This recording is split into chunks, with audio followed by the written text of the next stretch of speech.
I'm told you can hear me unassisted all the way to the back. The acoustics are excellent. Great. That's no mean feat given my volume. So thank you all for coming to the third in our series of conversations on AI at New College this year. The first two were around the theme of the intersection of AI with politics and with governance, first with Dominic Cummings and then with Josh Simons, Member of Parliament. But today we have a card-carrying academic, Professor Stephen Rosen from Harvard. I can say Steve is a friend of many years standing, someone whom I admire greatly. He has had a long career in thinking about national security issues, military issues, specifically with the United States in mind, but more generally about the sort of long-term development of military power. He has a book on India and its armies, which is how I first learned of him. And he generally, I can't think of someone better to talk about the current moment in sort of historical perspective, at the risk of putting him on the spot, because now he'll have to live up to the billing. He's one of the best speakers I know, and I'm a physicist. The physicist David Mermin once said of Richard Feynman that he would drop everything to hear Feynman lecture on the municipal drainage system. And I myself would drop everything to hear Steve lecture on the design of swimming pools at American military bases, because I know he would do a terrific job. So with that, we will get going. So Steve, the thing I wanted maybe to first draw you out on was that there's a sort of periodization of military developments, revolutions in military affairs, which have been going on for a while, and arguably we're headed towards another one. But maybe could you situate where we are today and how you look historically out at how things have gone Right. It's my argument that it's useful to situate our discussion of AI and the military in the context of what have been successive revolutions in military affairs. Because AI looks like it may transform the way we fight. It may make countries more powerful than they were, because they can use AI to use their existing material base to do more, to be more effective, to be faster. So thinking about how these kinds of transformations in war, which we call revolutions in military affairs, to think about what their dynamics have been, gives us at least a context within which to consider how AI might generate unusually large differences in outcomes. Okay? So if you look at history, there have been revolutions in military affairs which have taken countries and enabled them to do an order of magnitude more powerful things militarily. They've been able to, armies that,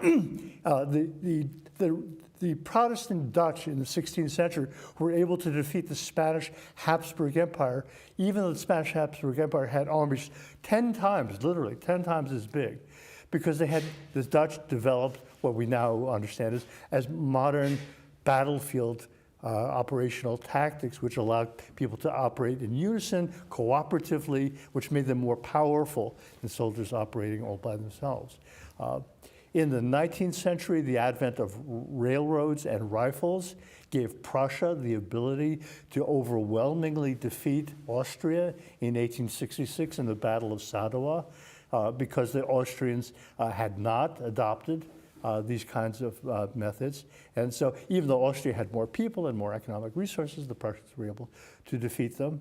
The most famous revolution of the 20th century, the Blitzkrieg Revolution, was the result of one country, Germany, utilizing radios, aviation, and the internal combustion engine to create armies that could move so rapidly and so far that their adversaries could not keep up with them or deal with them. The point is that countries utilized existing technologies differently. The technologies that the Prussians used, that the Germans used, were available to everybody. And in fact, their German rivals had equally good technology, maybe better technology. French tanks, for example, were better than German tanks in 1940. But what was different was that some countries figured out how to use these technologies in ways which were much more effective. They were able to overcome the inertia, the resistance of their own militaries and societies to develop asymmetric capabilities. Look, when countries who are opposed to each other both see technologies, both utilize technologies, the result is kind of a balance. It's kind of a stalemate. If, however, one country utilizes technologies in ways which are asymmetrically more capable than the other, you have the fall of France in 6 weeks. You have the defeat of the Austrian Empire in 1866. A case in which countries adopted technologies symmetrically, leading to a stable outcome, is the nuclear revolution. The United States was the first to get nuclear weapons, but the Soviet Union very rapidly developed comparable nuclear weapons, and the result was basically a solidification of the status quo. Okay? So the context, the historical context within which it may be useful to think about AI is, will there be symmetrical development of artificial intelligence for military purposes, or will there be reasons why some countries may utilize AI more effectively, in a much more thoroughgoing way, which will not only increase the amount of power that they can generate from a given economic or demographic base, but also can have radical impacts on the speed with which nations can act.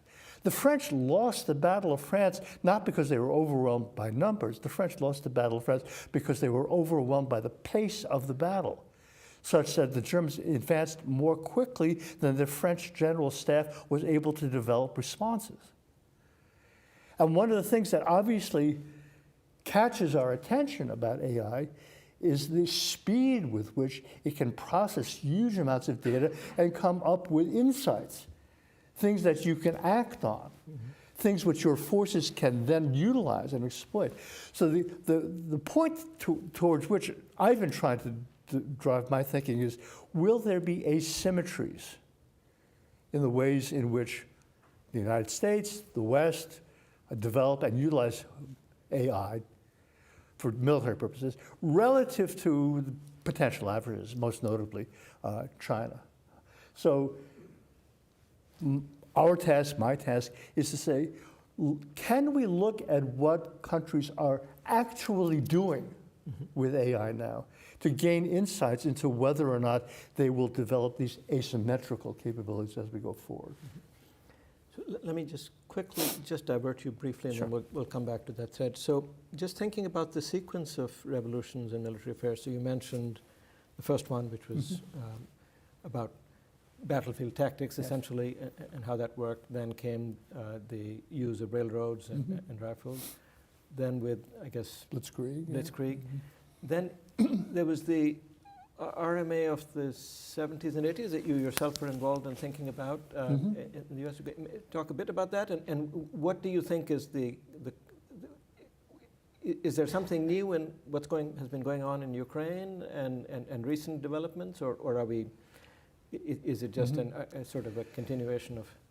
The revolution that began to be visible in the 1970s, which you referred to, is often called the revolution in precision strike.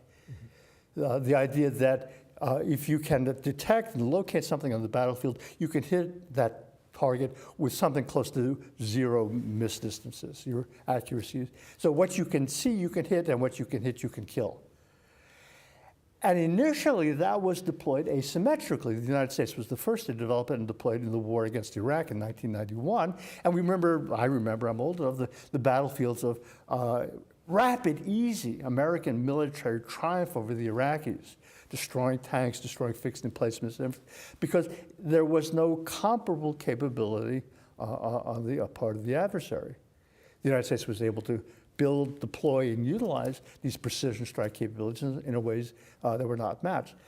That's no longer the case, because now we see both sides of most battles having equal command, or relatively equal command, of precision strike, which means the Russians can strike at targets inside Ukraine, and the Ukrainians can strike at targets inside the Russia, which creates what? It creates what we see now, which is a balance in killing zones.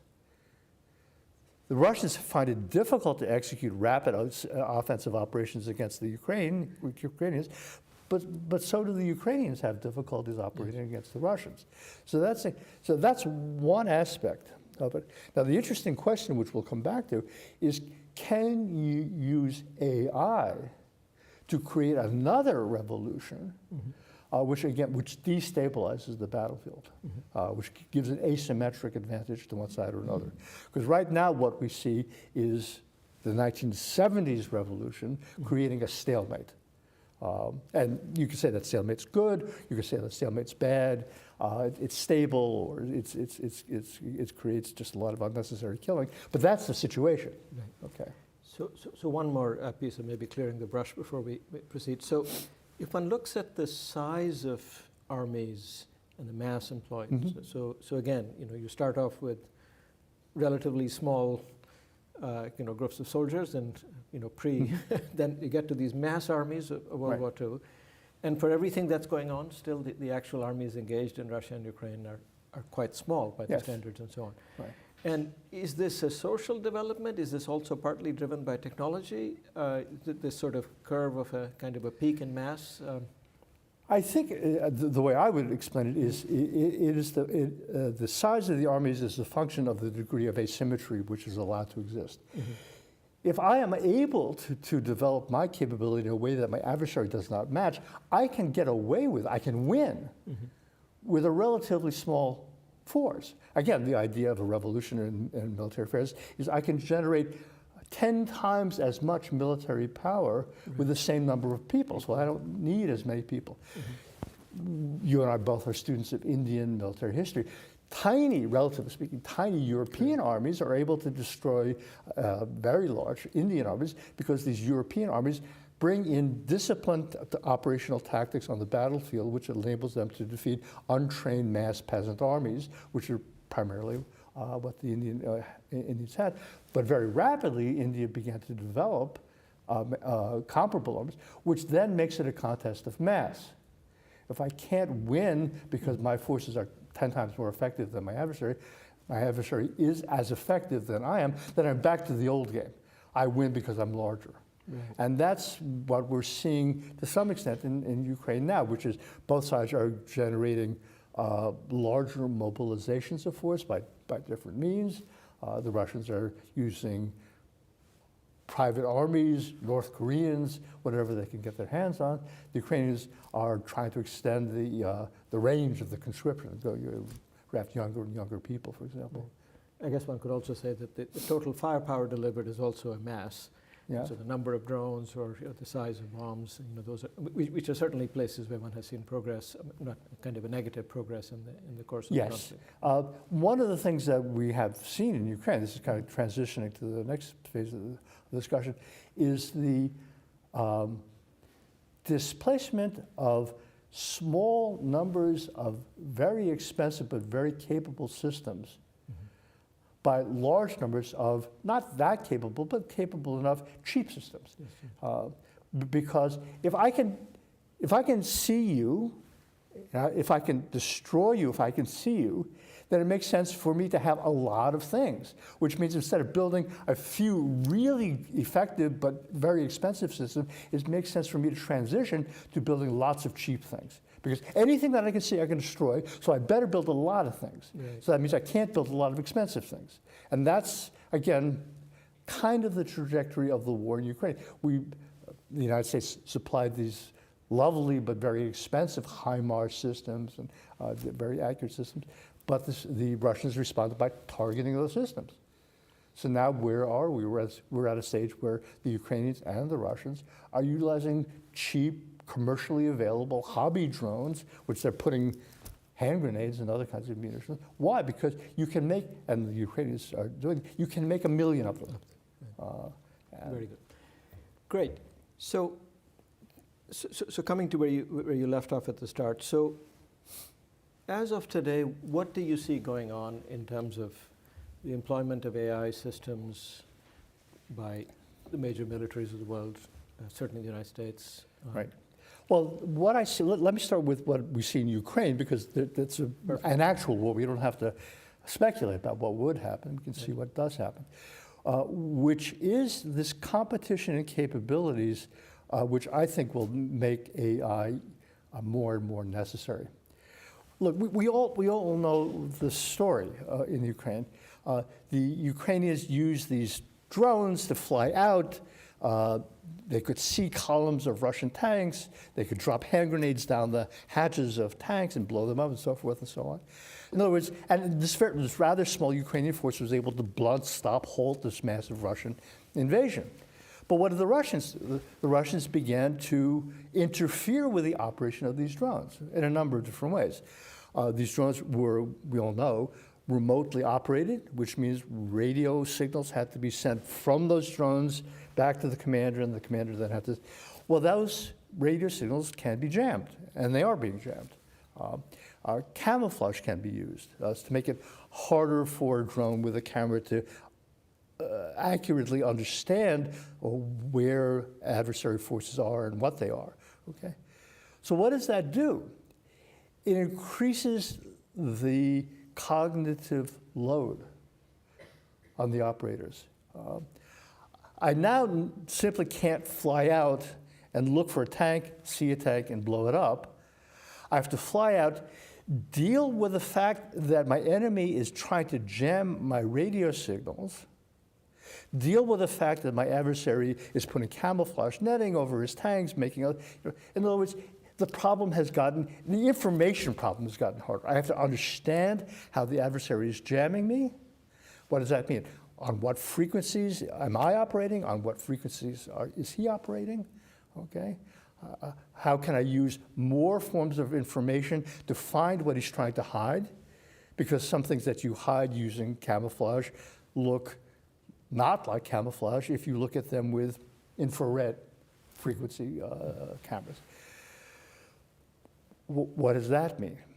It means that the picture that we're familiar with, drones flying out, seeing whatever they want to see, attacking things, has already been displaced. You're already operating in an environment where to operate your drones, you have to utilize much more data, you have to process it more intensely, and you have to be ahead in the cognitive battle relative to your adversary. He's trying to hide, you're trying to find. He's trying to deny you information, you're trying to extract the information. AI can help us manage data better, okay? The second thing that's happening is the Ukrainians have not only begun to operate unmanned aerial drones, which is, I guess, what we all know most about. Over the last 3 or 4 months, they've begun fielding what they call the Nemesis. They called it the Nemesis Battalion. It got bigger. Now they call it the Nemesis Brigade. It's an army of ground-based robots that operate along with the aerial robots. But what does that do? Again, it increases the cognitive task, because I don't want to blow up my own forces on the ground. If I'm operating over an area and only enemies are there, I just blow up anything I see. But if I use my ground forces, unmanned ground forces, to advance, I don't want to kill my own forces. I don't want to have fratricide. It's called deconfliction. Well, that's a data problem. I have to, okay? The adversary is using more sophisticated jamming. I've got to figure out what he's doing and devise ways to do that. The point is that while during the first couple of years of the war, it was perfectly suitable for human beings to be the processing centers which collected, utilized, and acted on this data, the information overload is now becoming such that AI is becoming increasingly more necessary. The battle has gotten more complicated in terms of data. AI is good at processing complicated data, okay? Now, how do you do that? Well, what's the virtue of all these drones that we're talking about? We just said, they're cheap. You can make a lot of them. Even a country like Ukraine, which didn't have a big pre-war defense industry, can make a lot of them. But I want to make my drones smarter now. Or I want to make my drones able to operate in ways which reflect greater understanding. How do I do that? Well, I can put computers in the drones. This is called edge computing. You put the computational power out where the action is. But that makes your drones, each of them, more complicated, more expensive, harder to make. What's the alternative? We all do it with our cell phones. Our cell phones are not so smart themselves. Our cell phones can hook up to the cloud. Our cell phones can hook up to supercomputers located wherever. So you can make your drones smarter by connecting them to very powerful computers that are operating at a distance, but that means you have to have the drones communicate with things that are far away. And what were we just talking about? The enemy's jamming you. The enemy's sending out these radio signals to prevent you from talking to your buddies. So what do you have to do? And what we're seeing, and Elon Musk has become famous in this regard as well as others, is the increasing utilization of space-based platforms for communication. Why? I'm a drone. I'm flying like that. I want to get my signal back to somebody who can be useful to me.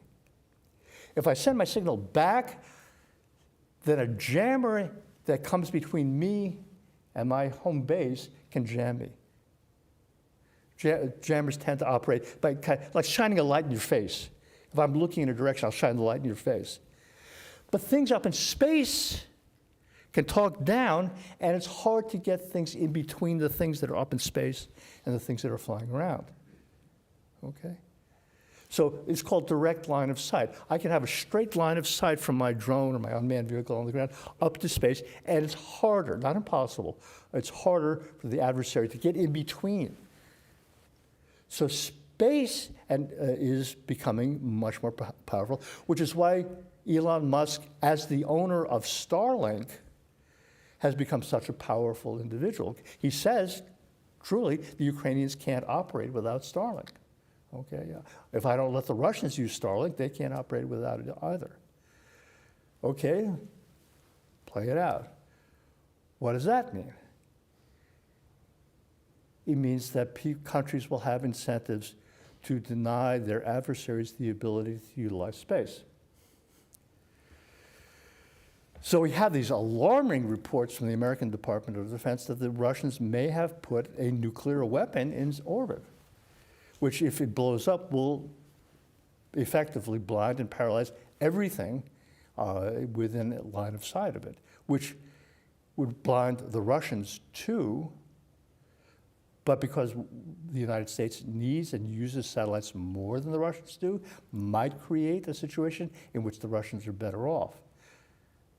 But there's a third party involved, the Chinese. The Chinese use satellites a lot too, which is why it is said in the newspapers, I have no special access, that when the Russians put this nuclear weapon, or may have put this nuclear weapon in space, the Americans went to the Chinese and say, Chinese PRC leaders, go tell your Russian friends not to do this because you Chinese will be crippled by this as well. So you can't use nuclear weapons.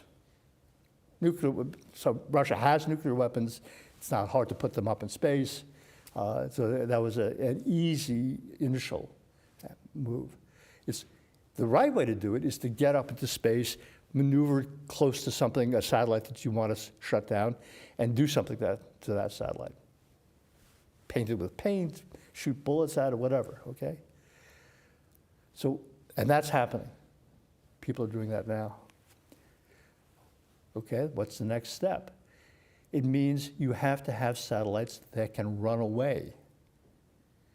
If I see a bad satellite coming towards me, I have to see it, I have to understand it, I have to maneuver so that it can't get close to me to do bad things to me, okay?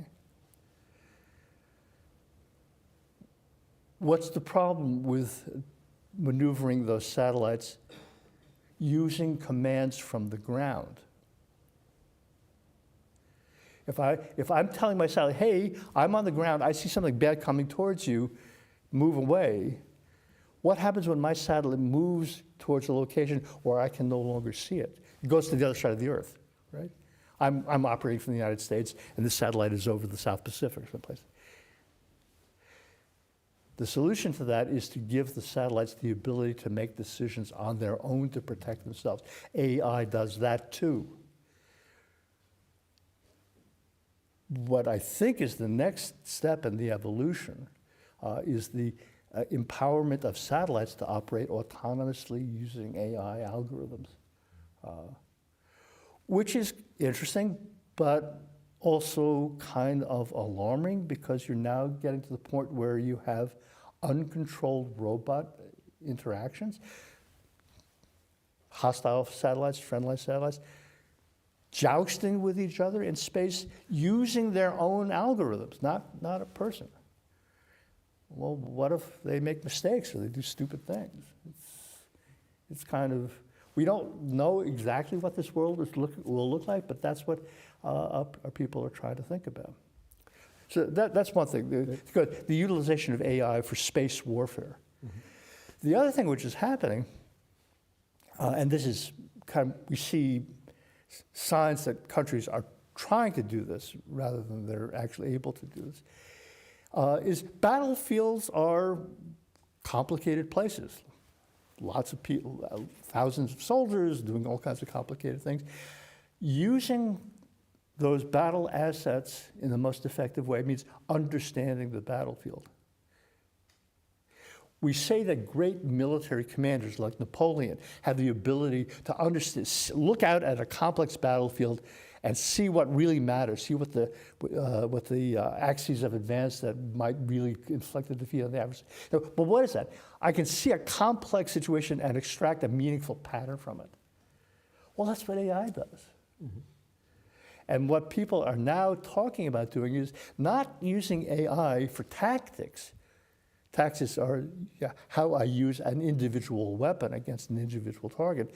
They're talking about using AI for planning a campaign. I'm going to figure out how to maneuver my force as a whole in ways which utilize all the information that's available in ways that human beings cannot, because there's just too much, and not everybody's a Napoleon. Mm-hmm. Now, people are going to be hesitant to let an AI algorithm manage a battle, because people are dying, right? Your people are at risk. Mm-hmm. So there may be inhibitions and reluctance to do this. And here's where there's maybe an emerging asymmetry. Again, remember my basic point. These revolutions have impact when one side uses them more effectively than the other side does. So where are we now? AI may be used to manage battles, but some people don't like or trust machines to manage battles. But other people may be more willing to do so. And here's my argument. I don't know it's true. I think it may be true. If you're dealing with countries which have authoritarian governments, like the PRC, like the old former Soviet Union, maybe Russia, they never trusted their own commanders in the same way that Western armies trusted their commanders to make decisions. Because if you're the leader of an authoritarian government, you're kind of worried that the people with the guns might turn those guns against you. That's why there are political commissar systems in China and political commissar systems in Russia. You have political commissars watching the soldiers, watching the generals to make sure they don't do it. If you don't trust your own people, you look for other solutions. And historically, this is historical data, countries like Russia were more willing to use automated decision-making tools because they didn't trust their own people to make those tools. This kind of got to be famous. The Soviet Union didn't trust many of its commanders with the decision to use nuclear weapons, so they built a system called the perimeter system, which was a computer system to decide under what conditions to launch a nuclear attack. We would say, that's crazy, right? That's Dr. Strangelove, that's doomsday. You don't do that. We have people in the loop. We have commanders. But the Russians built this system with a centralized computer, all this data from multiple sources were fed to make the decision about nuclear weapons use. Why? It's better to have a machine execute those tasks than to have a person, because you don't trust the person. The machine will do what it's told. I mean, you still have to worry about who programs the machine, but okay. Authoritarian governments may be predisposed to rely on automated decision-making mechanisms more than Western liberal democracies. Because we trust our people, we don't like turning over these decisions to machines. We think we have an advantage because we allow our people to independently use their intelligence to think about what to do on the battlefield. That's why we win wars, we tell ourselves. We empower our soldiers, we empower our officers. They make better decisions. But at some point, you have to ask, is it conceivable that AI algorithms might make decisions faster than people could? Might be able to process more data than people could in that amount of time? I mean, I was thinking of high-frequency trading in markets. After a point, you don't have human traders. And as you know, the interesting point comes about, which you may not have a stable situation if it's symmetrical. Earlier, I made the happy statement with, okay, if both sides employ a new revolutionary technology equally well, you produce a stalemate. This may not be like that, because what could happen if both sides have automated battlefield commanders? The machines compete with machines. The machines know that the other side has a machine, so the only way on machine A that I can beat machine B is to attack machine B before machine B attacks me. That's what has happened in automated stock trading, which is I make money if I can execute my trade before other people. So you have these flash surges and flash crashes, which are created by two algorithms fighting to beat each other by being faster than each other. At which point it's futile to have a human in the loop because the decisions are made in microseconds. And there actually have been these stock market surges and crashes, which are now blocked by various legal means. But on the battlefield, okay, this guy that strikes first, utilizing the data that's available, is going to win. I can strike first by using a machine. The technical jargon for this is that there are large first strike incentives. The guy who strikes first wins, and therefore there's incentives to go first. Just like in space, the guy who shoots out the other guy's satellites first wins. So there's incentives to be the first guy to initiate hostilities up in space. It's no longer obvious that symmetrical military postures will be stable military postures. So you said a huge number of interesting things. If you don't mind, I'll go back and sure. maybe pick out a few things, small and large. So one thing you said, which made logic was impeccable, was that it's a large data problem. You've got to put the compute somewhere to process the data. But then you spoke about having to send it via space, which is certainly the solution being used. Now, presumably other solutions, there's certainly a low-tech one that I think the Ukrainians and the Russians are both using, fiber optic cables, right, and so on. Then there's the possibility of having swarms that horizontally communicate so that there's not one pathway of information, one jamming thing, but I don't know if that is, so are these competitive with space, or? There's two, the fiber optics and then the kind of network of relays. When you first deploy systems that use fiber optics, these kind of spools of really thin glass fiber that have very high data transmission rates, when you first do that, it's great. But when everybody else starts doing that, you have a situation in which you have the airspace and the ground space kind of literally tangled with competing webs. And it's not obvious that you're able to sustain the density of data transmission if both sides are utilizing extensively. It may be possible, but again, this obviously arises as a problem to be addressed. The data relay system is also being worked, and you're absolutely right, which is, what's the advantage of space? I can beam the thing upwards. It's hard for somebody else to get in between me and the thing I'm beaming to.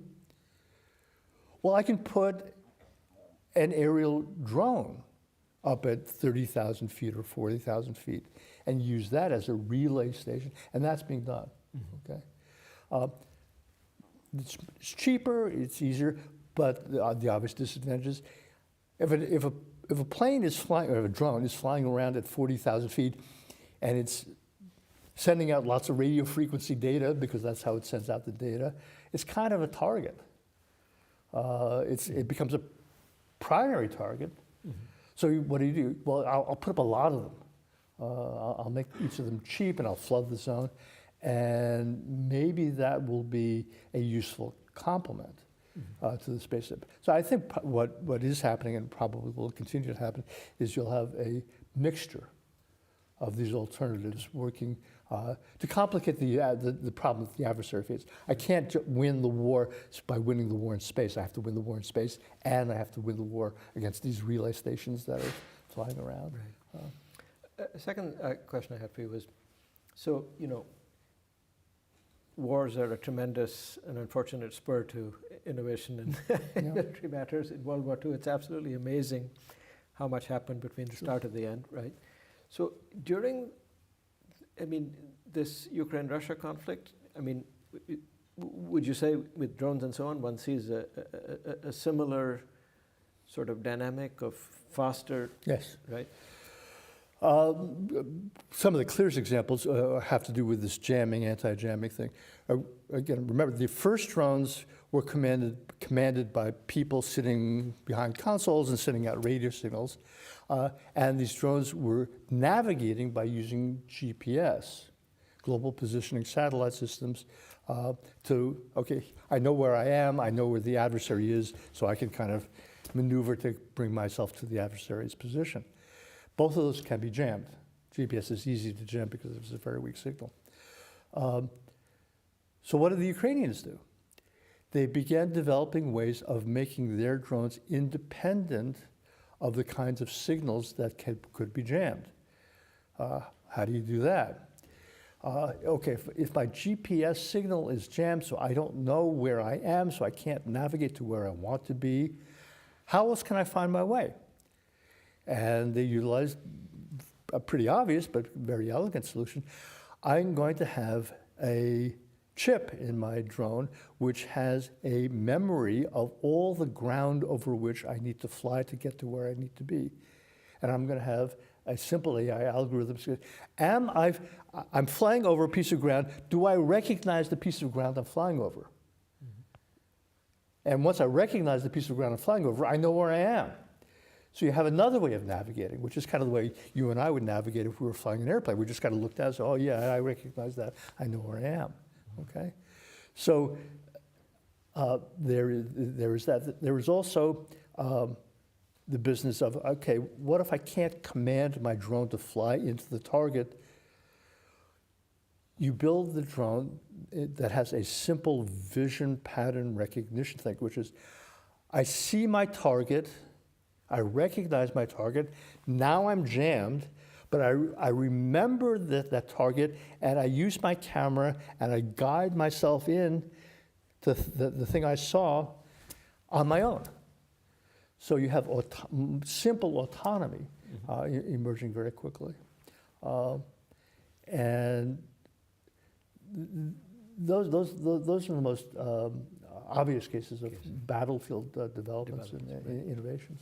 So let me ask you one more thing, which turns also on something you said. So you mentioned that the Ukrainians already have essentially a fully mechanized, in a modern sense, brigade, the Nemesis brigade. They have an unmanned brigade. Unmanned brigade, right. Mechanized in the sense of machines, not the old-fashioned sense of having tanks. So if we move towards fully machine military units, and ultimately, of course, autonomous, fully machine military units, and as you say, we're not that far, right? does that lower the threshold for war because you're now sending into battle machines, and maybe as human commanders it's a less onerous decision? So one thing that has struck me about cyber warfare, which goes on constantly, I often say this, that if in 1970 a Soviet submarine had pulled up off Washington, D.C., offloaded dinghies, and some special forces had gone into Washington, gone into the Office of Management of the Budget, and stolen everybody's personnel files, there's no question that the Soviet Union and the U.S. would be at war. The Chinese have done that. Stolen all the personnel files from the Office of Management of the Budget, right? But it's done. So if the effect is no different, but in fact the threshold for certain actions that you would have thought were, casus belli, or so would the same happen with further? It could and has happened, as you pointed out, in the cyber realm. It's happened in other ways as well.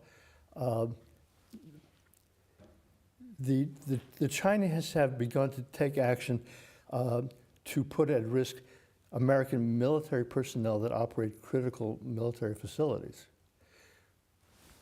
If you hack the OPM, you know who the people, you know where they live. Right. You know their cell phone numbers. And the United States government is now worried that the Chinese have actually begun to do things which demonstrate that they're able to threaten these personnel in a way that you never would have done it if you had to go send in a commander with a dagger and kind of kidnap them.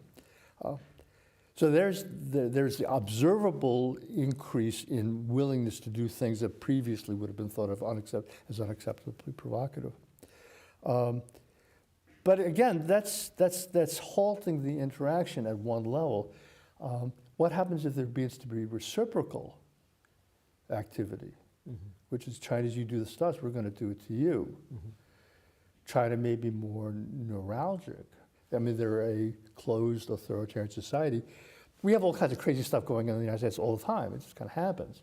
And China, they have this idea that they want to be able to monitor and control.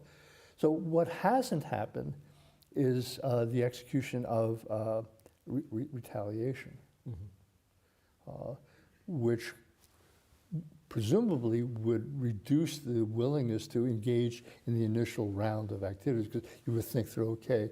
The adversary has shown and is willing to do these things. And I don't know where that escalatory cycle will end. I do this to him, he does something back to me, I up the ante, he ups the ante. Where will it stop? In the nuclear revolution, that has had a stabilizing effect. People have decided we better not even go there because it just might get to nuclear weapons use. So what has been absent, I think needs to be addressed, is a set of policies and capabilities which demonstrate to people engaged in these activities that there's a real price to be paid. It's not that there isn't a price, it's just we haven't chosen to inflict a price. The other thing from what you said is maybe that the menu of options has become more complex and will become steadily more complex, making it harder to calculate what the signal is. There is the argument in political science, which has some merit to it, which is nuclear balances are stable because they're easy to understand. Yes. You use nuclear weapons, everybody dies. Well, okay, but these other military balances, well, I use this weapon, maybe I'll die, maybe I'll win. Well, I don't know because it's not obvious. It's complicated. War is complicated. And now we're moving into a world in which people may miscalculate because there's so many moving parts, the effects of which we don't fully understand. And what does war in space look like? Well, we don't know. I mean, we really haven't gone all the way there. Experiment yet. Yeah. Very good. So coming back to sort of AI development, so we talked at some length about Ukraine and what we see there. Could you address a little bit as what you see beyond the horizon, perhaps things that are open source and right? Well, there's two things that are going on. Look, when people develop new technologies, what do they usually do first with them? They do what they already do, but they try to do it better because they have a better gadget, okay? When people invented aircraft carriers, the navies used them to help the battleships fight better battleship battles. See, the aircraft carriers will go out, find the other guy's battleships, then your battleships will come and do the real work, okay? So the first impulse that you have is, okay, I have a great new piece of widgets, I'm gonna use it to do what I already do, but do it better. But then people say, well, no, maybe we should actually do something differently. So what has been happening is the United States has been using AI to do what it does, but do it better.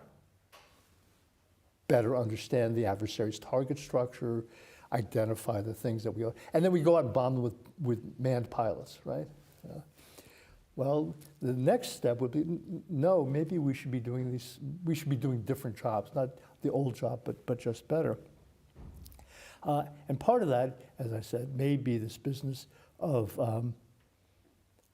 automating the decision-making process for the management of battles. And there are companies like Anduril, which are being hired to kind of develop these data sets and utilize them as commander's aides, but the next step will be the commander is, in fact, is displaced. The next step up is even stranger for me, and I don't know if people will be willing to go there, which is, why does the United States often make mistakes in the conduct of war against adversaries, against Iraq, against Afghanistan, wherever? Because we're not very good at understanding the behavior of foreign cultures. Can AI do that? Can AI study the literature, the history of a foreign country and come to a better understanding of what will Iran do if we attack it? Well, we kind of tend to say, well, if I were Iran, I would not respond, but maybe Iranians are different from us because of their history or the sets of beliefs or whatever. One of the things that AI has demonstrated the ability to do is ingest huge amounts of broadly distributed data, large language models, and extract predictions about what that the actor that generated that massive thing, what that actor will say next. Mm-hmm. Well, the logical section of that is, what will they do next? Mm-hmm.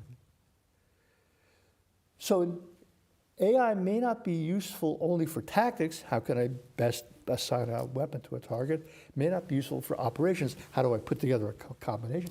It may be better than human beings at strategic decision making, because human beings are so flawed with regard to understanding different people are different. We mirror image, we assume people are like us. We impute the worst intentions to other countries because, well, who knows? We have all kinds of psychological biases.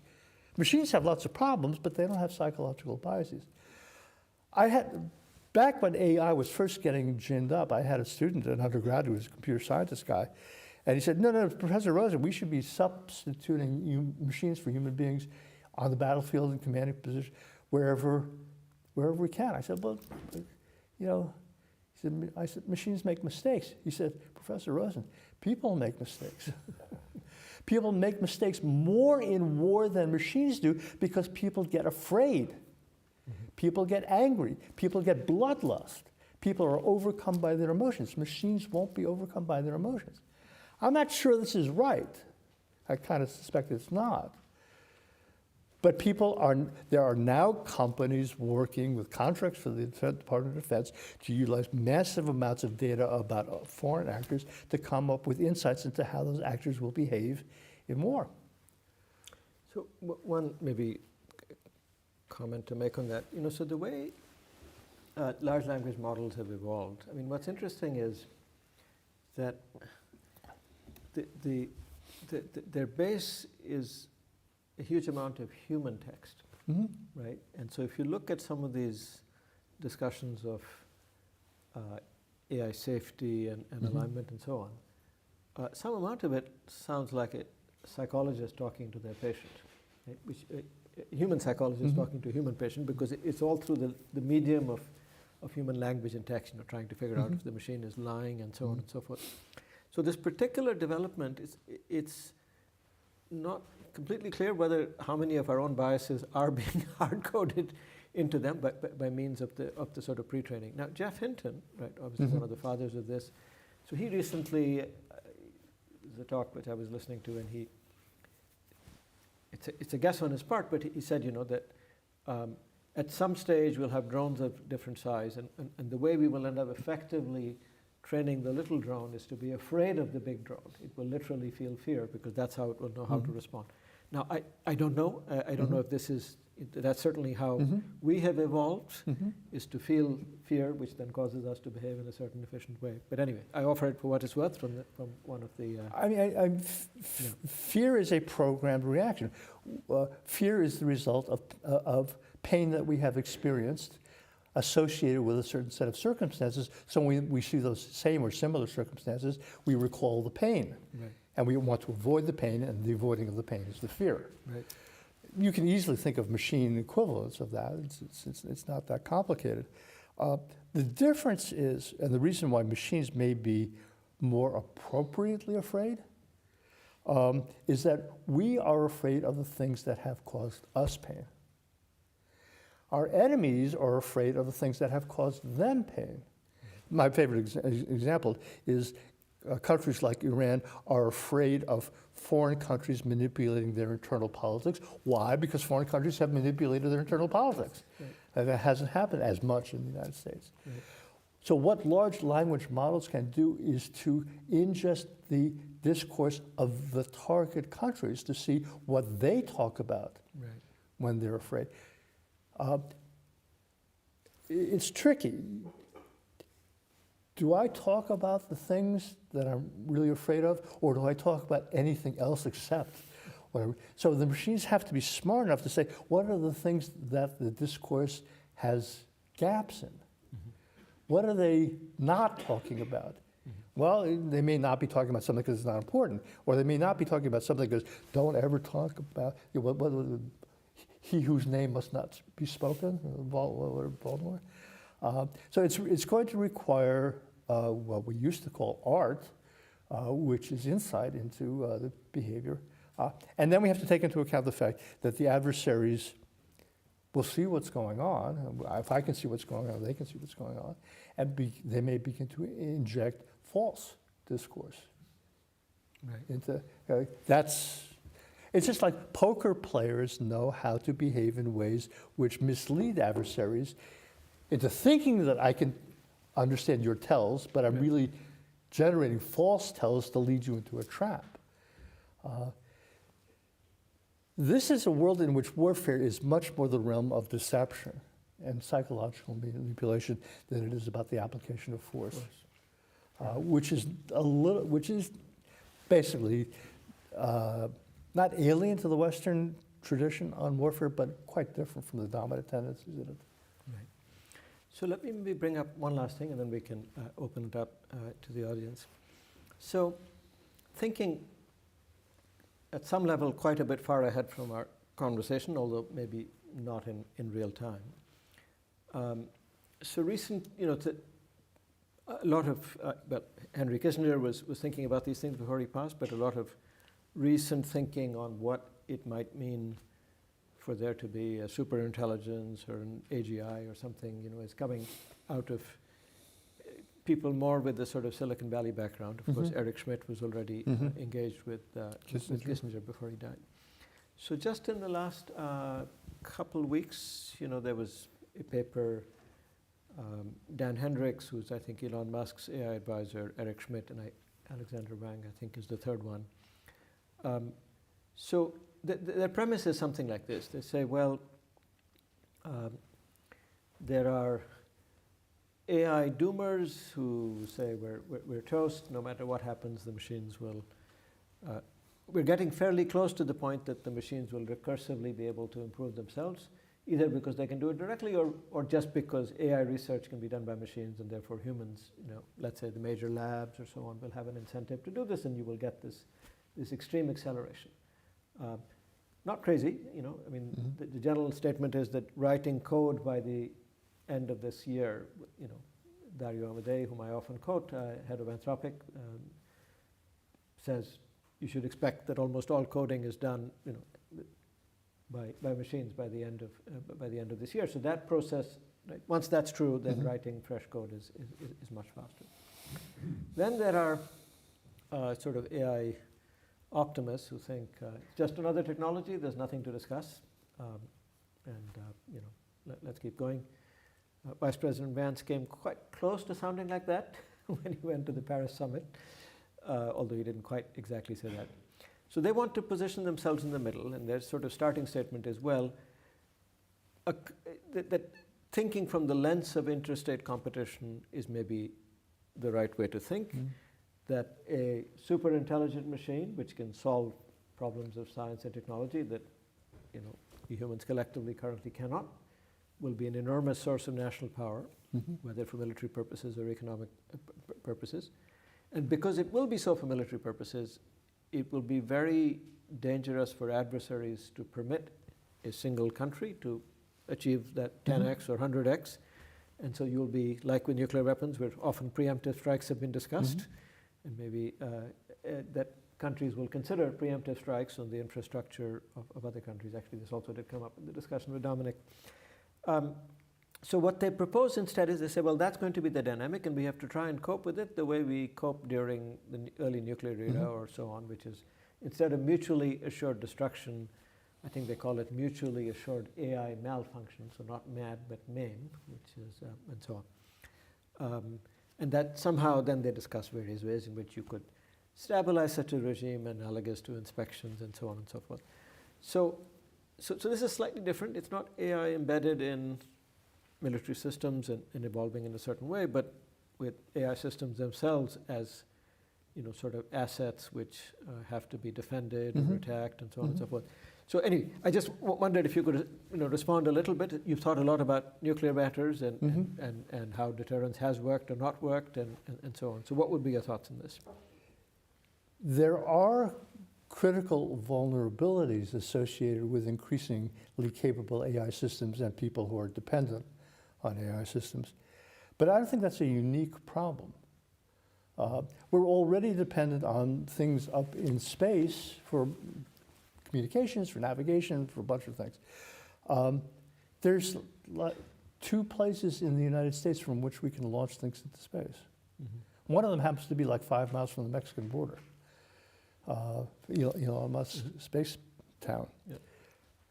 So the problem of critical vulnerabilities and the possible targeting of those critical vulnerabilities is one which is not unique to supercomputing centers where AI algorithms operate.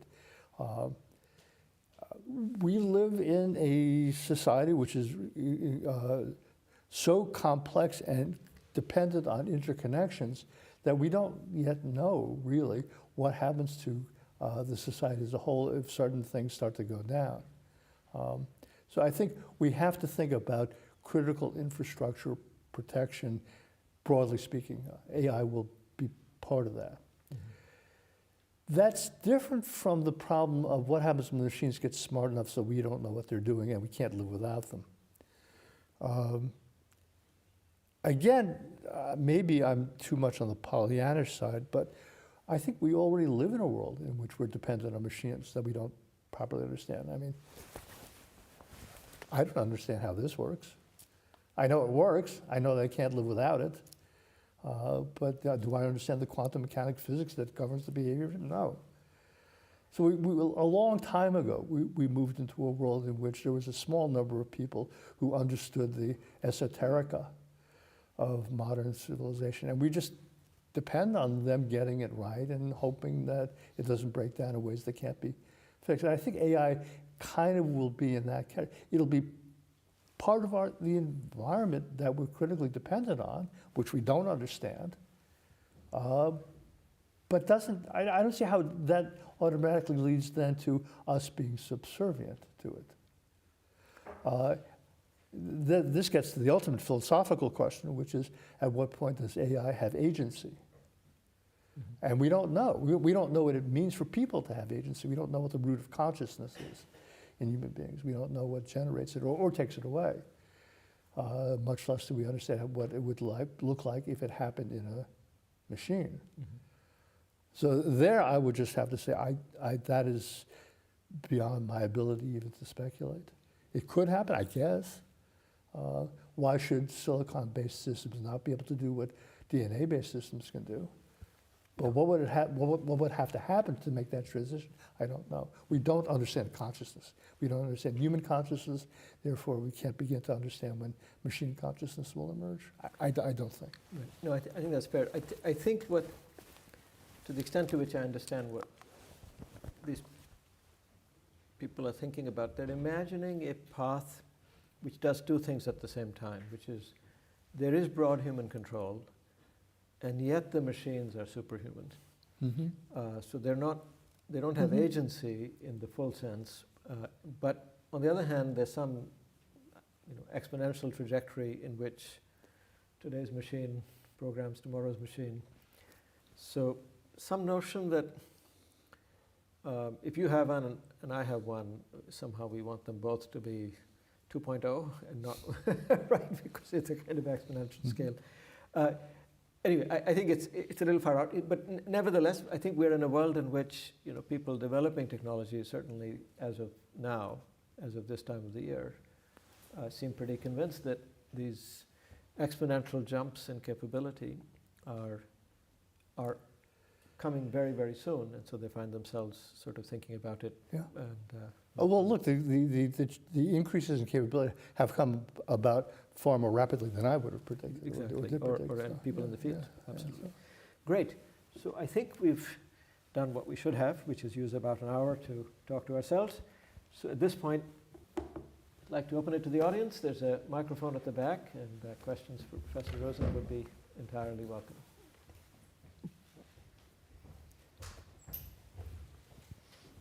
Yeah, well, thank you very much. Very insightful discussion.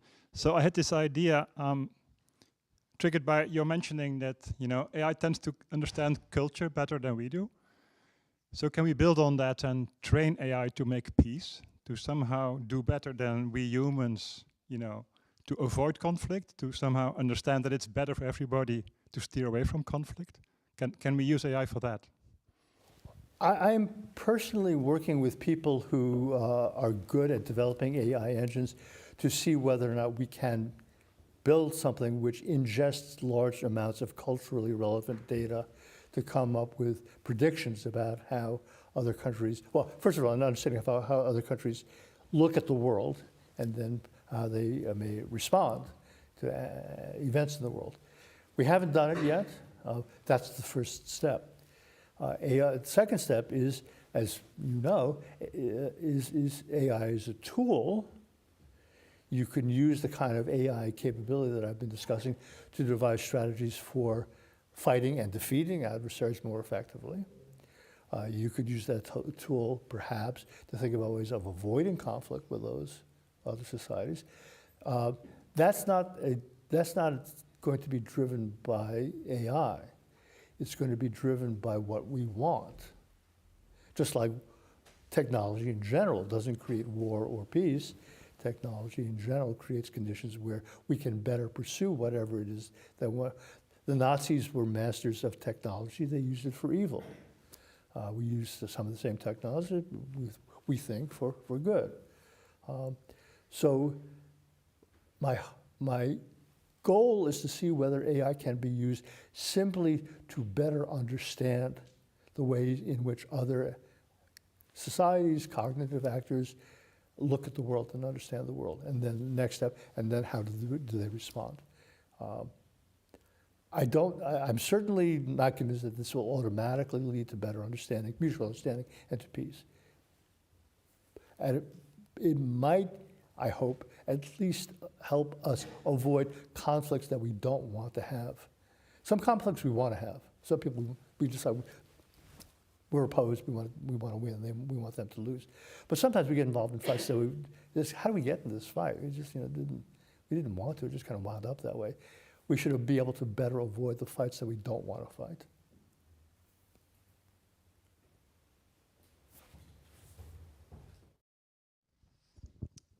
Thank you so much for your talk. I was just wondering, so a recent example of AI being used in warfare was obviously Israel generating targets through AI machinery. Going off of that, and you mentioned how we could use AI for decision making, do you think AI can have a moral component where it kind of assesses, say, civilian casualties or things of that sort to make a more, quote unquote, moral decision in warfare? Again, that is something that we could choose to build into AI. We do it now, but we can say, AI engine, look at the data, devise a course of action that optimizes our ability to achieve a certain set of goals, subject to the constraint of not killing non-combatants, subject to the constraint of not killing more than 100 non-combatants. Again, it's slightly arbitrary, but it's what we do in the real world. Very few of our actions have no bad consequences. We try to minimize them. So the idea that you can process data to develop courses of actions that pursue one goal while being subject to constraints is a familiar idea, which could, I think, easily be incorporated into AI algorithms. The interesting question, which I don't know the answer to, is could AI come up with courses of action that we would not be able to understand or envision by ourselves, which better gets us where we want to be while avoiding the side effect. What is the classic problem of human complex decision making? Unintended consequences. Things lead to other things which we didn't expect and which we wouldn't have done if we'd known. Well, one of the things that computational power in general can do is run multiple simulations to have multiple of consequences of actions that you would not have seen yourself. Because the world is too complicated and there's too many steps into the game that you have to look. Well, machines are good at looking multiple steps into the game. What you do about what the machine shows you is still unclear, right? Because it's not going to be a prediction. This is one of the things that could happen. Maybe there'll be a statistical prediction of its probability, but it still won't be a prediction of what you should do. But it may make you more situationally aware. It may make you, we're doing this now with climate modeling. We now better understand the actions of the consequences of action, which seem like pretty good things to do because they use energy and they make people's lives better, but down the road they have all these other consequences. Well, we're a little bit better at understanding that now, and we can think about what we want to do. I think that's kind of the general flavor of how AI will affect our decision-making behavior.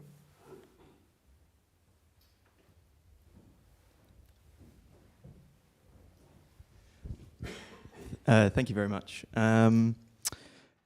I suppose my main question about what you just said just now was, do you think that AI would ever be given its own autonomous kind of execute authority?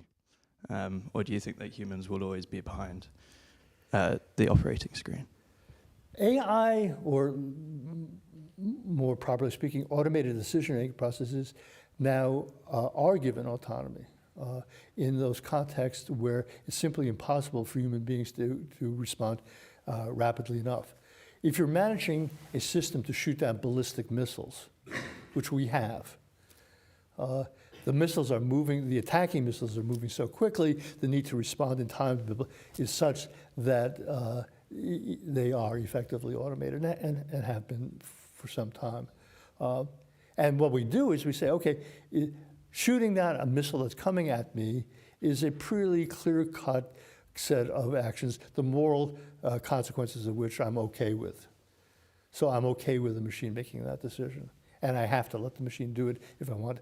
Well, okay, that's not the universe of cases. There are some cases where the action you need to take is morally ambiguous. And in those situations, we still employ a human in the loop, in the military sphere, which is the one I'm most familiar with. I'm very curious to see what happens in the medical domain, because it's now apparently the case that medical AI systems make better decisions than physicians for a whole bunch of reasons. Well, do I want an algorithm to prescribe my course of healthcare? Or do I feel better about a human being participating in it because a human being has feelings the way I do? And there is no, I don't have a clear-cut answer to that. So, but your question is, will we give machines the ability to make decisive decisions on their own for us? And so we have already, we could in the future, but that's something that we're going to wrestle with.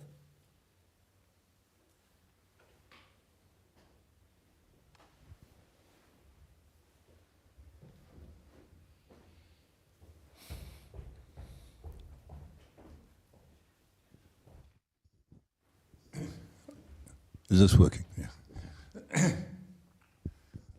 Essentially, you've covered this, I guess, but I just wanted to put it in the simplest possible terms. Implied in what you said about 30 seconds ago, you could get a situation in which, as one might put it, nuclear weapons, nuclear armed missiles could eventually be making swift decisions because of the importance of speed in war to outpace the other weapon. I mean, how that is implied in what you're saying anyway, i.e. not just drones, but heavy duty stuff. How likely do you think that is to happen? As I mentioned in the earlier part of my talk, there are political systems, real-world existing political systems, which had more confidence in machine algorithms than they had confidence in people. The story is an interesting one. The Soviet General Staff ran a war game in which there was a war between NATO and the Soviet Union, and the war got to the point where the military doctrine called for the Soviet Union to launch its nuclear weapons. And this was an exercise, this was a game, right? So the General Staff leaders gave to the leader of the Soviet Union, Leonid Brezhnev, said, okay, Mr. Premier, we're at the point of the game where you have to authorize the use of nuclear weapons, you have to push the button. He said, I'm not going to push the button. I said, well, no, it's just a game. It's not connected to anything. Well, how do I know? You know? And the response of the General Staff was not, okay, this is a reasonably cautious guy. He's a human being, and he won't do what we need him to do according to our plans. So they began to put together this automated system. And we now know, because of the collapse of the Soviet Union, we have information from the inside, that system was not error-proof. So there were these cases in which Soviet officers were supervising automated systems which thought they had to launch the war, but the officers said, no, wait. Could there be a point at which the machine algorithm actually is better than a person at making? Because again, people get tired, people become afraid, people make decisions. I don't think we would ever do that. I think it's something that we don't believe in. It's not an empirical matter. We just think it's wrong to let a machine launch a nuclear war or not launch a nuclear war. The point of my earlier discussion is not everybody thinks the way we do. It's not inconceivable to me that other countries might adopt a more machine-reliant approach. Because the relative risks in their minds of the machine-reliant approach are lower than the risks in the human-based system. Yeah.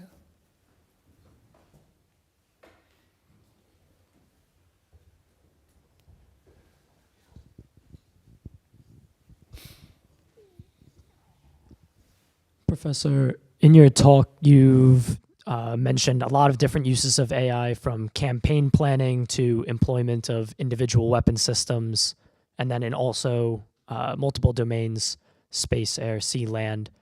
In all of these applications, do you have thoughts on which are the most likely to be successfully developed and to have the largest impacts?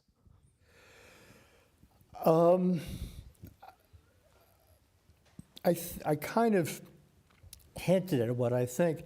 There are some domains where human decision-making will be so difficult to implement because of physical and temporal constraints, that the incentives to rely on AI will be overwhelmingly appealing.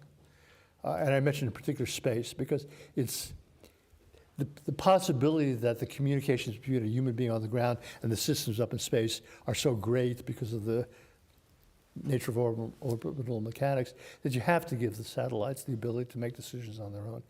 I wouldn't be surprised if to some extent that's not already happening.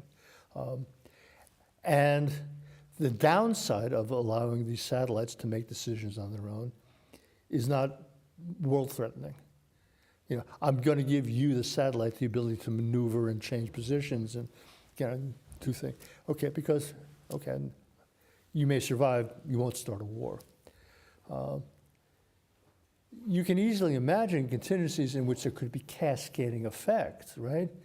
Which is, I'm watching those satellites maneuver, and why is it maneuvering? Well, if you're maneuvering there, I have to, and you have kind of a feedback loop.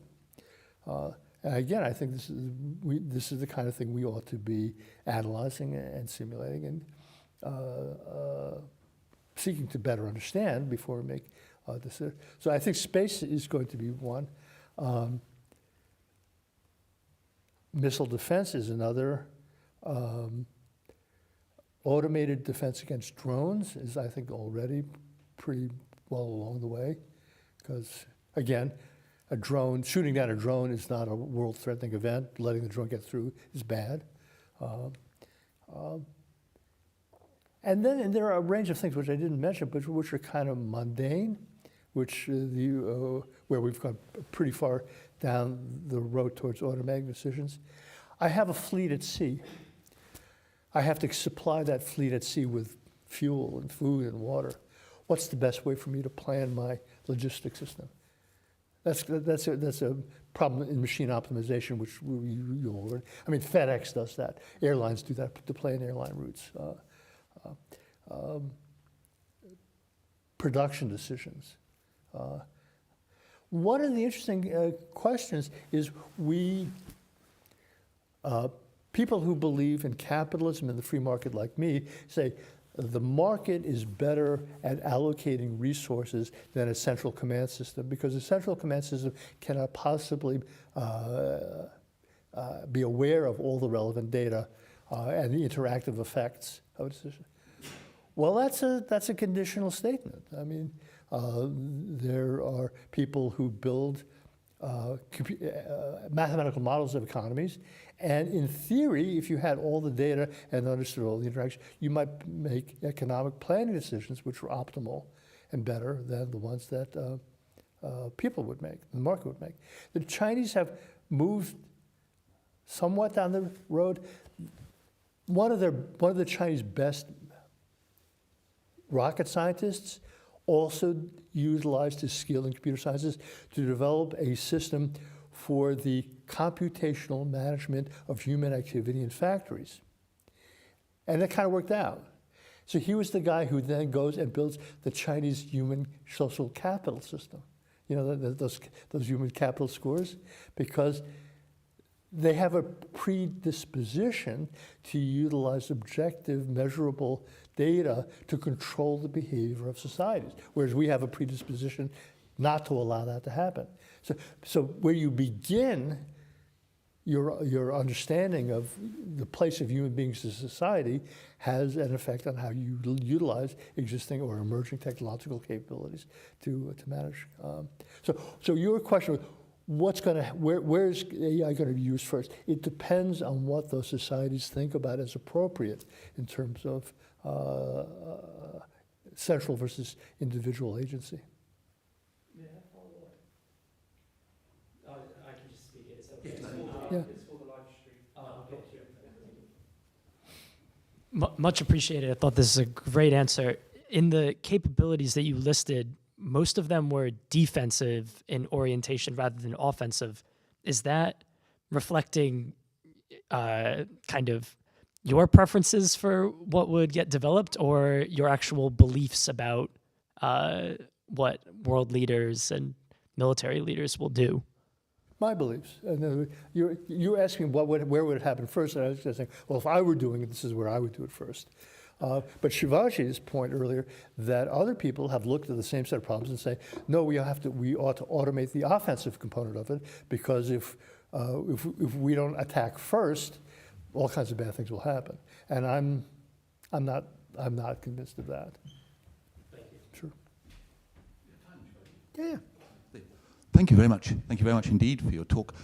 Just a sort of historical perspective from my point of view, thinking about revolutions in military affairs. I mean, what strikes me most is actually the asymmetric advantage in most revolutions in military affairs in the past has been extremely narrow. The window of opportunity has been very, very small. I just wonder, projecting into AI, are we assuming some degree of asymmetric advantage in the case of the West, and thinking through these things without perhaps allowing for that historical perspective, which is that actually, if you have that advantage, it's not going to last very long. And in most cases, when you're confronting sort of, reasonably advanced powers, I mean, there's always a sort of a rapid catch-up. Which cuts both ways.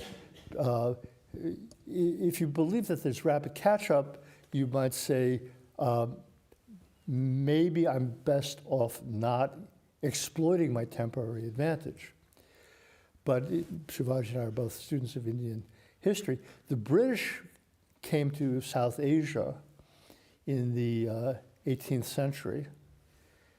They were aware of their military advantage, but they were also aware of how quickly the local population in South Asia, particularly the Marathas, were learning.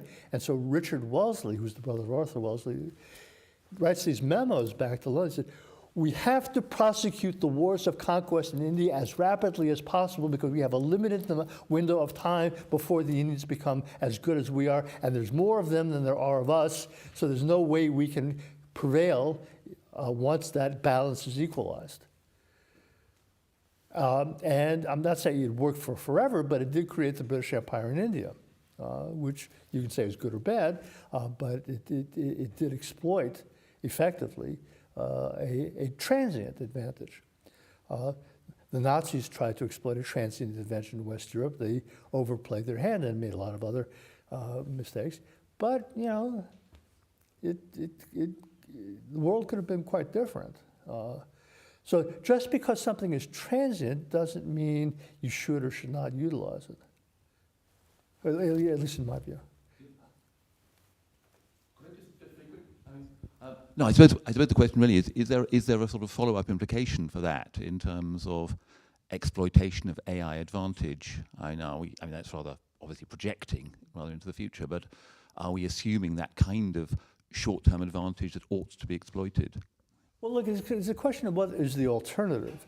And in my line of work, the alternative to military competition is arms control, which is, okay, we can both compete as hard as we can and get ahead, and maybe we'll wind up ahead or maybe not, but probably what will happen is there'll be kind of a stalemate.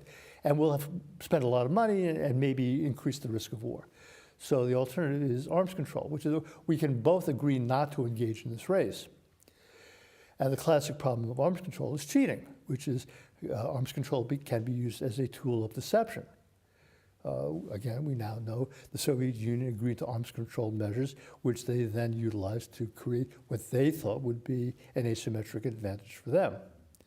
By constraining the technologically more advanced United States, they were creating the opportunity for them to achieve a step on us.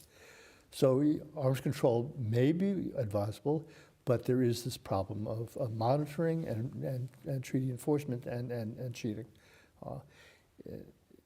Because AI is so opaque, it's not like observing a missile silo being dug and then it's lines of code. Well, how do you know what people are doing with lines of code? It's hard.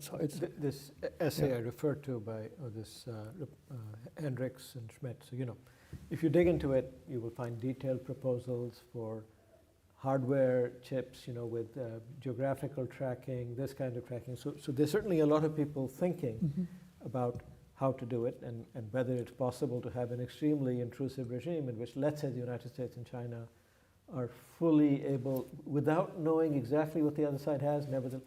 But it's an extremely difficult problem because you want to not really know what the other side has done and yet be convinced that they're not doing something that will give them a breakout capability. Now, I think a lot depends ultimately also on how the cyber domain will interface with the physical one. I mean, in town, in Oxford lives Eric Drexler, who wrote a famous book on nanotechnology, right, in the 80s.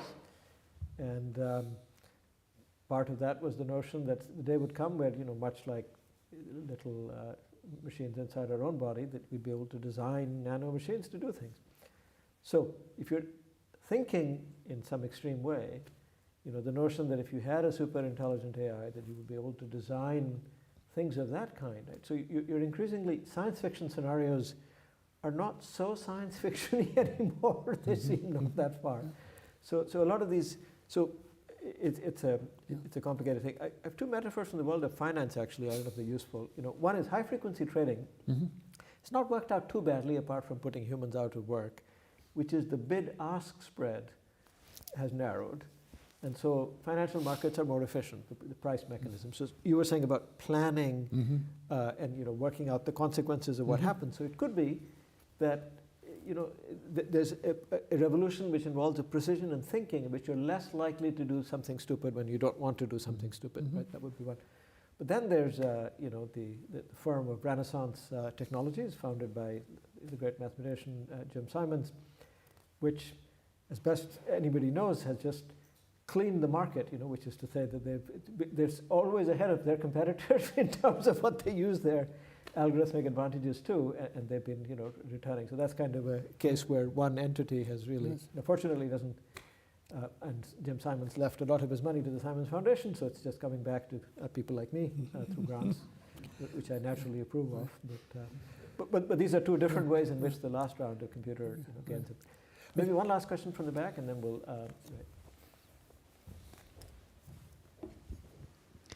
Hi. Thank you very much for the talk and the question. So you mentioned various ways in which warfare is progressing towards a more automated phase, which means more computational costs and so on. So is it possible to push this to the extreme, to the situation where warfare just becomes a computational problem, so solving some very hard, let's say, mathematical questions, just like mining cryptocurrency has become such a problem? Warfare is essentially about killing people and breaking things. So warfare will never be entirely computational or cognitive. But I'm one of the people who would argue that the balance between computational and kinetic aspects of war has shifted over time to make the cognitive elements more relatively significant relative to the things that break things and kill people. Information has always been important in war. Deception has always been an element of war. But it seems to be more important now because the leverage that understanding or lack of understanding can give you has become much more significant relative to the advantages of being physically able to break things. And again, the theme that's been running for all our remarks is, what I think that is interesting maybe, but always we should be aware that there are other people who are very smart who think differently. And many of you have read Sun Tzu, the Chinese military philosopher, may have been a real person, may have been a fictitious author. His book says all warfare is based on deception. Right? The heart of warfare is computational. Well, that's not the way most of us in the West think about warfare. So the point is, it doesn't matter only what you think and what I think. We have to understand what the balance between the computational and the non-computational is in the minds of others, because that will drive their behavior and will shape the interaction that we have. We don't go to war with ourselves. We go to war with other people. So understanding how other people interact with that dynamic and how that dynamic may not be symmetrical is crucial. with that, we maybe bring the formal session to an end, and thanks, Steve. For Thank you.